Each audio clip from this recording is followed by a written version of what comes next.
ఇది గ్రామ పంచాయతీకి సంబంధించిన నల్లల బాయ్ అన్నమాట.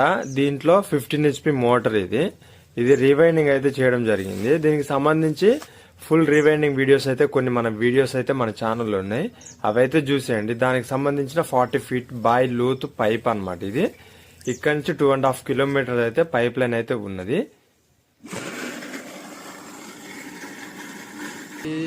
దీని పంపు సైజ్ వచ్చేసేమో 3.2 పంపు దగ్గర ఒక 2 kilometers చేంజ్ అయితే కొడుతుంది అనమాట. 15 HP మోటారు.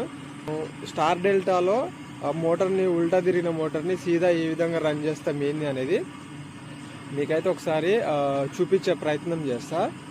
నార్మల్గా మనం అగ్రికల్చర్ మోటార్లు 3 వైర్లు ఉంటాయి కదా, ఆ 3 వైర్లు ఉన్న మోటార్లు వచ్చేసి ఒక వైర్ అటు ఇటు చేంజ్ చేస్తే సరిపోద్ది అనమాట. అదేది మోటార్ నుంచి వచ్చిన వైర్లు. ఇప్పుడు దీంట్లో వచ్చేసి ఏ వైర్లు చేంజ్ చేయాలి, మొత్తం 6 వైర్లు వస్తాయి కదా పెద్ద మోటార్లలో. ఏ వైర్ చేంజ్ చేస్తే మనకి మోటార్ అనేది ఉల్టా తిరిగేది సీదా తిరుగుతుంది అనేది ఈ వీడియో. ఫ్రెండ్స్, చాలా మంది ఎలక్ట్రీషియన్స్ మోటార్ యొక్క రివర్స్ ఫార్వర్డ్ చేయాలంటే ఈ మోటార్ వైర్లు చేంజ్ చేస్తే సరిపోద్ది అనుకుంటారు 3 phase లో. అలా కాదు.